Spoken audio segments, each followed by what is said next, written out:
पढ़ा रहा था। इससे पहले मैं एक वीडियो बना चुका हूं, डिस्क्रिप्शन में आपको लिंक मिल जाएगी, अगर नहीं देखी है तो अभी देख लीजिए। तो पिछली वीडियो में हम लोगों ने बात की थी कि टेंस के 3 प्रकार होते हैं, प्रेजेंट, पास्ट एंड फ्यूचर, और इन्हीं 3 प्रकारों को 4-4 भागों में बांटा गया है और टोटल मिलाकर के ये हो गए 4 तिया 12। और इन्हीं 12 भागों को समझाने का मैंने आज वादा किया था, तो जरूर समझाऊंगा। लेकिन उससे पहले मैं आपको बता दूं, अगर ये 12 भाग आपने समझ लिए तो पूरे टेंस समझ लिए, क्योंकि सारे टेंस इन्हीं 12 भागों में है दोस्तों। लेकिन ये 12 भाग हमें आसानी से समझ में आए, इसके लिए मैं सुविधा करना चाहता हूं।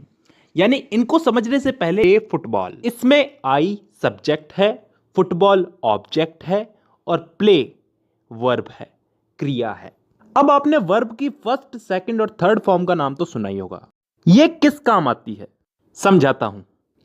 देखिए, अभी हमारे पास वाक्य है, मैं फुटबॉल खेलता हूं, आई प्ले फुटबॉल। इसमें प्ले जो है ये वर्ब है और प्ले वर्ब की फर्स्ट फॉर्म है। अब मान लो इसी की जगह हमारे पास वाक्य होता कि मैं फुटबॉल खेलता था, तो ये फर्स्ट फॉर्म जो है वर्ब की ये बदल जाती सेकंड फॉर्म में, यानी कि प्ले की जगह प्लेड हो जाता, आई प्लेड फुटबॉल। यहां पे सब्जेक्ट चेंज नहीं हुआ, ऑब्जेक्ट चेंज नहीं हुआ, सिर्फ वर्ब की फॉर्म चेंज हुई। फर्स्ट फॉर्म से वर्ब की सेकंड फॉर्म हो गई, प्ले बन गया प्लेड।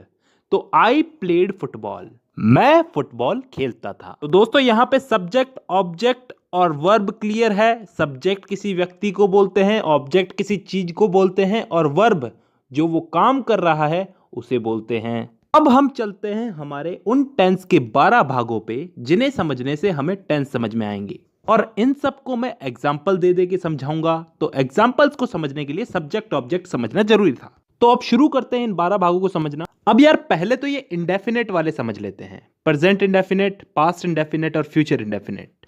तो पहले हम समझते हैं प्रेजेंट इंडेफिनेट।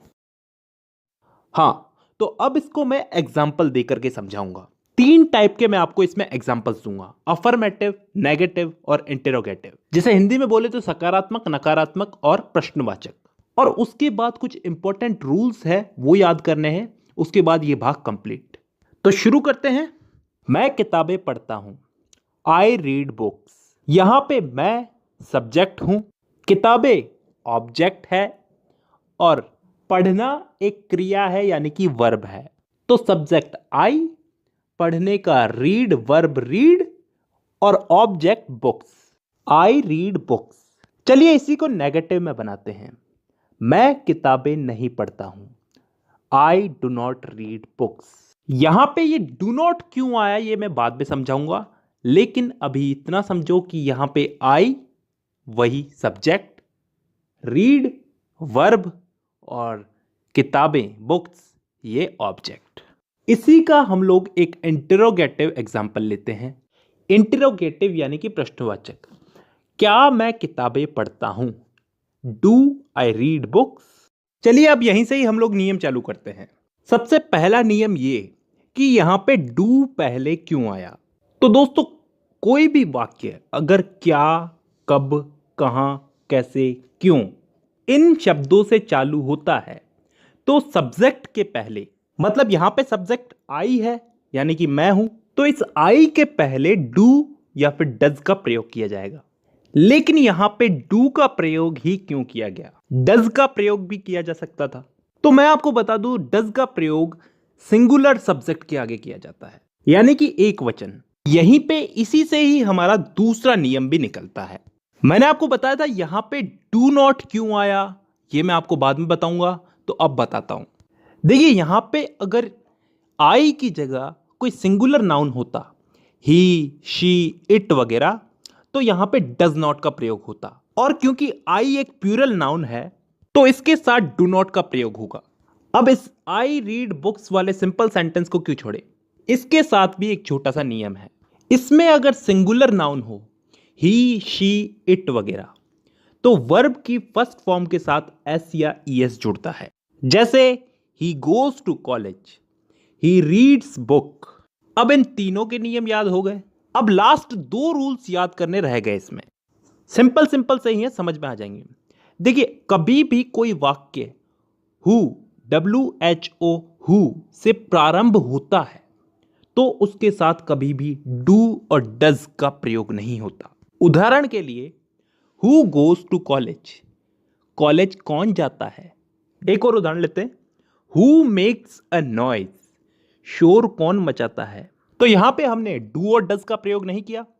अब एक लास्ट नियम और याद कर लो, कभी भी डू और डज, वाक्य में कभी भी डू और डज हेल्पिंग वर्ब के रूप में यूज होता है तो मेन वर्ब के साथ एस या ईएस हटा दिया जाता है। भाई मेन वर्ब तो काम करना ही हो गया, खाता हूं, जाता हूं, पहनता हूं, नहाता हूं वगैरह वगैरह, और ये डू और डज तो हेल्पिंग वर्ब है ना, तो इनके लगने पे एस या ईएस हट जाएगा।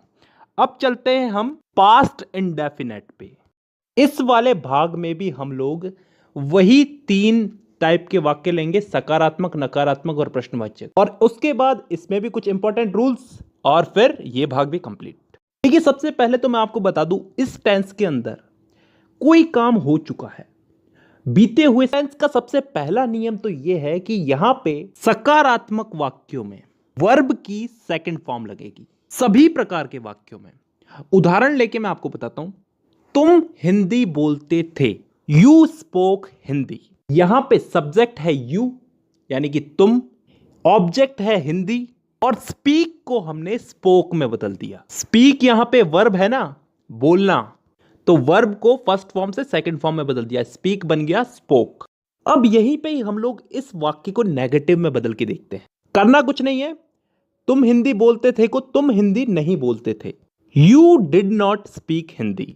अरे यहां पे डिड नॉट जुड़ गया और स्पोक बन गया स्पीक। हां, यही तो नियम है, नेगेटिव सेंटेंस में सब्जेक्ट के साथ में डिड नॉट जुड़ता है, कैसा भी सब्जेक्ट हो, सिंगुलर हो या फिर प्लूरल हो, और डिड नॉट लग गया तो फिर वर्ब की सेकंड फॉर्म हो जाएगी फर्स्ट फॉर्म, स्पोक बन जाएगा वापस से स्पीक। देखिए दोस्तों, डिड जहां भी जुड़ेगा, डिड जहां भी जुड़ेगा वहां पे सेकंड फॉर्म फर्स्ट फॉर्म में बदल जाएगी। अब इसी को ही हम इंट्रोगेटिव में बदल के देखते हैं, यानी कि प्रश्नवाचक में बदल के देखते हैं। तो कैसे बोलेंगे इसको, क्या तुम हिंदी बोलते थे, डिड यू स्पीक हिंदी। तो दोस्तों, अब यहां पे डिड पहले आ चुका है। प्रेजेंट इंडेफिनेट में हम लोग डू डज का प्रयोग कर रहे थे प्रश्नवाचक वाक्यों में, पहले हम डू डज ही तो लगा रहे थे ना, यहां पे हम डिड से वाक्य प्रारंभ करेंगे। डिड यू स्पीक हिंदी, और स्पीक यानी कि वर्ब की फर्स्ट फॉर्म, स्पोक नहीं है यहां पे, स्पीक है, तो स्पीक यहां पे इसलिए आया है क्योंकि डिड लग गया यहां पे, और डिड जहां भी लगेगा वहां पे वर्ब की फर्स्ट फॉर्म आएगी ही आएगी। ठीक है, ये तीनों वाक्यों में तीनों के नियम याद हो गए। अब एक लास्ट नियम और याद कर लो, पिछले वाला ही है, हु, WHO, हु से प्रारंभ होने वाले वाक्यों में डिड का प्रयोग नहीं करते। उदाहरण के लिए, कॉलेज कौन गया, हु वेंट टू कॉलेज, यहां पे डिड नहीं आया ना, और डिड नहीं आया तो वर्ब की फर्स्ट फॉर्म तो सेकंड फॉर्म में बदलेगी। हु वेंट टू कॉलेज, यहां पे वेंट जो है वर्ब की सेकंड फॉर्म है। Go went gone, go first form, second form went, और थर्ड फॉर्म गॉन। अब हमारा यह भाग भी कंप्लीट हो गया। अब हम चलते हैं अगले भाग में, यानी कि फ्यूचर इंडेफिनिट टेंस में। इसमें भी वही 3 टाइप के वाक्य, अफर्मेटिव, नेगेटिव और इंट्रोगेटिव, उसके बाद कुछ इंपॉर्टेंट रूल्स, और फिर आज की क्लास की छुट्टी। तो शुरू करते हैं। देखिए, इस वाले टेंस में भविष्य में होने वाले किसी भी काम, कोई सा भी काम हो, उसके लिए इस टेंस का उपयोग करते हैं। जैसे मैं अफर्मेटिव सेंटेंस में एक एग्जांपल लेता हूं, आप हिंदी बोलेंगे, यू विल स्पीक हिंदी, यहां पे विल लग जाएगा, विल, ठीक है, इसके साथ वर्ब की फर्स्ट फॉर्म लगेगी। देखिए यहां पे मैंने स्पीक बोला है, स्पोक नहीं बोला, तो बस इतना याद रखना है। देखिए, शैल और विल का उपयोग होता था पहले, लेकिन अब ये लफड़ा नहीं है, तो आप सिर्फ विल ही याद रखो, हर वाक्य में विल ही लगेगा। अब इसी को ही हम नेगेटिव में लेते हैं, आप हिंदी नहीं बोलेंगे, you will not speak Hindi. यहां पे कुछ फर्क दिखा आपको, यहां पे बस नॉट शब्द जुड़ा है। नॉट शब्द कहां जुड़ा है, विल के बाद और वर्ब से पहले। वर्ब क्या है हमारी यहां पे, स्पीक, काम तो स्पीक तो बोलना ही कर रहे हैं ना, तो वर्ब से पहले नॉट लग गया, विल के बाद नॉट लगा है। अब एक इंट्रोगेटिव एग्जाम्पल लेते हैं। क्या तुम हिंदी बोलोगे? Will you speak Hindi? यहां पे क्या हुआ है, कुछ फर्क दिख रहा है?